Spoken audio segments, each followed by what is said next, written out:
حضرت عبداللہ ابن عامر بن عاص رضی اللہ تعالیٰ عنہ حدیث کے راوی ہیں، یہ بیان کرتے ہیں کہ آدم علیہ السلام کو اللہ تبارک و تعالیٰ نے جب جنت سے زمین میں بھیج دیا تو بھیجنے کے بعد ارشاد فرمایا میں زمین میں بھیج بھی رہا ہوں اور تجھے ایک مکان عطا کر رہا ہوں۔ آگے ارشاد فرمایا وَمَنزِلًا يُطَافُ حَوْلَهُ كَمَا يُطَافُ حَوْلَ عَرْشِي، اس کا طواف اسی طرح کیا جائے گا جس طرح میرے عرش کا طواف کیا جاتا ہے۔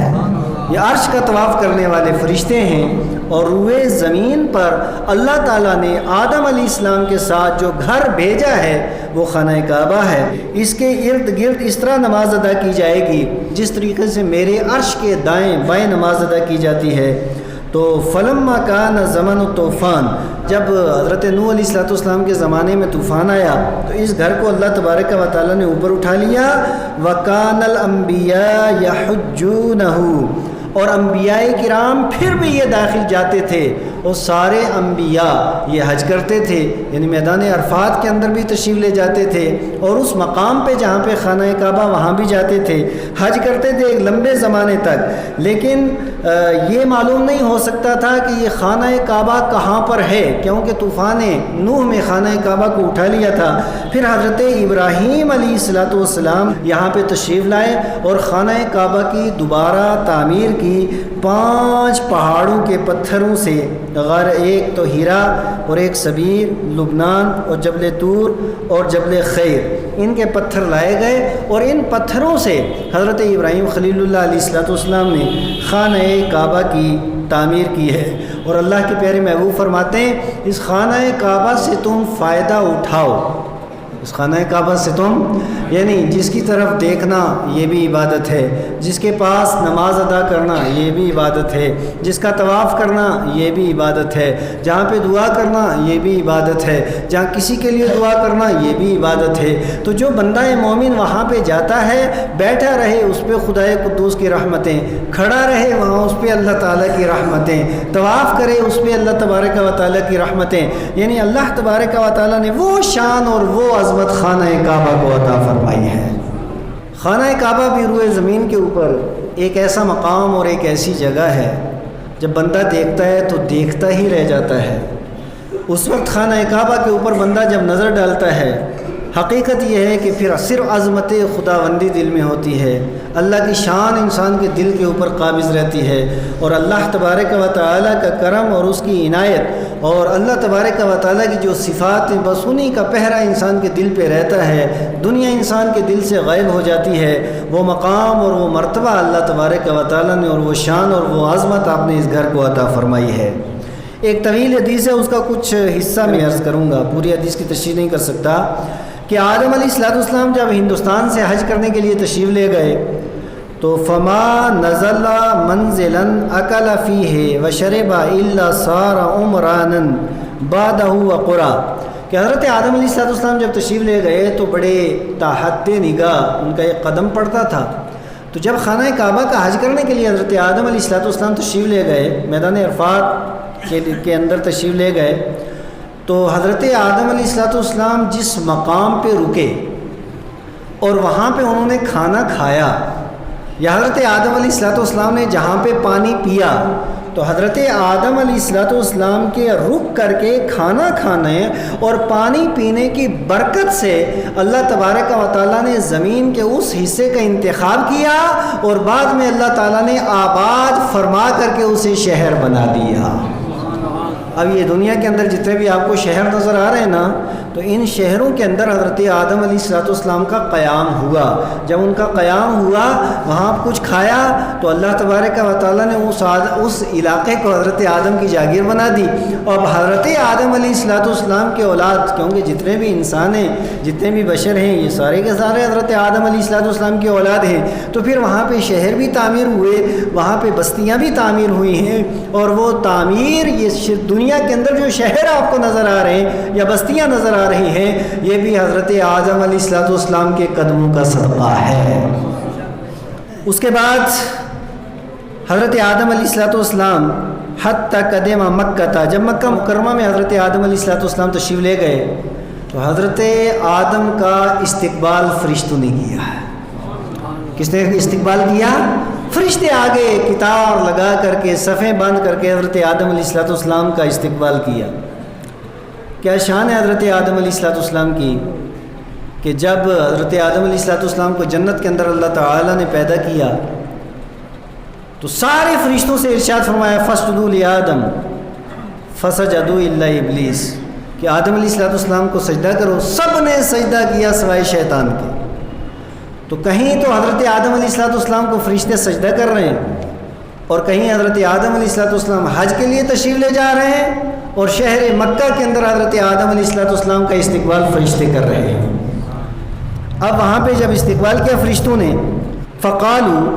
اور سارے فرشتوں نے حضرت آدم علیہ السلام پہ سلام بھیجا اور سب فرشتوں نے عرض کیا السلام علیک یا آدم، اے آدم آپ کو کے اوپر سلامتی ہو اور آپ کو حج مبارک ہو، آپ کو حج مبارک ہو، آپ کا حج اللہ نے قبول کیا ہے، مبارک ہو۔ تو آگے انہوں نے عرض کیا اما انا قد حجتنا ھذا البیت قبلک بألف عام، اور ہم نے اس گھر کا حج آپ سے 2000 سال پہلے کیا ہے، 2000 سال پہلے ہم نے اس جگہ کا حج کیا ہے اور آپ آج تشریف لا رہے ہیں حج کے لیے تو ہم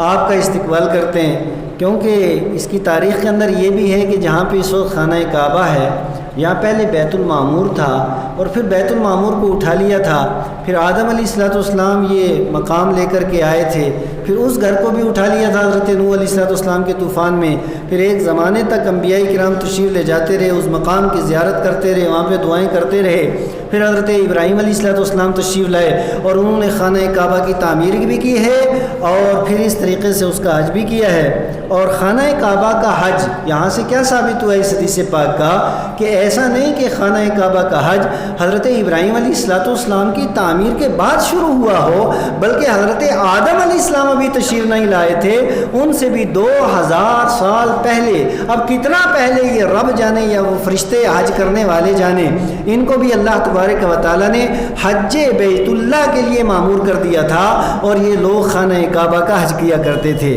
اور پھر حضرت آدم علیہ السلام یہ بھی حج کرتے رہے۔ تو اب جب انہوں نے حج کیا تو آگے اب خانہ کعبہ کی تعریف کی جا رہی ہے کہ اس وقت خانہ کعبہ کی جو تعمیر تھی یہ سرخ رنگ کے یاقوت کی تھی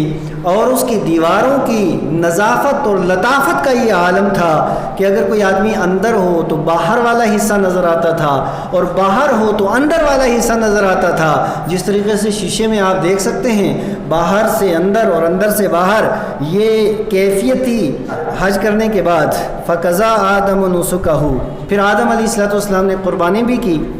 تو قربانی کرنے کے بعد اللہ تبارک و تعالی نے حضرت آدم علیہ السلام کی طرف وحی کی اور وحی کرنے کے بعد ارشاد فرمایا آدم تو نے قربانی کر لی؟ تو انہوں نے عرض کیا مولا کریم بالکل میں نے قربانی کر لی ہے۔ قال نعم یا ربی، مولا کریم ہاں میں نے قربانی کر لی ہے۔ تو اس کے بعد اللہ تعالی نے ارشاد فرمایا آدم اب تو سوال کر، جو مانگے گا میں تجھے عطا فرماؤں گا۔ اب حضرت آدم علیہ السلام نے اللہ کی بارگاہ میں یہی عرض کی ان تغفر لی ذنبی وذنب ولدی، اے اللہ تو جو میری خطا اجتہادی ہوئی تھی اسے بھی معاف فرما، اور یا اللہ میری اولاد کے گناہوں کو معاف فرما، میری اولاد کے زور سے میری اولاد کے گناہوں کو معاف فرما۔ یہ اللہ والے اللہ کے نبی کتنے مہربان ہوتے ہیں اپنی اولاد پہ اور اپنے ماننے والوں اور اپنے چاہنے والوں پہ۔ حضرت آدم علیہ السلام نے جب یہ دعا کی تو رب قدوس نے ارشاد فرمایا اما ذنبک یا آدم فقد غفرنا حین وقعت بذنبک، اے آدم میں نے تیری خطا اجتہادی تو اسی وقت معاف کر دی تھی جب یہ خطا اجتہادی سرزد ہوئی تھی۔ بہرحال اس کی تفصیل اور توضیح اور اس کی تشریح بہت سے مقامات کے اوپر آپ ذرا سن چکے ہیں۔ تو وَأَمَّا ذَنْبُ وَلَدِكَ، رہا آپ کے اولاد کا گناہ، تو یہ جتنے بھی پاپی ہیں، گنہگار ہیں، بدکار ہیں، سیاکار ہیں، پوری دنیا کے اندر ہیں، ان کے بارے رب قدوس نے ارشاد فرمایا میرے آدم فمن عرفنی وآمن بی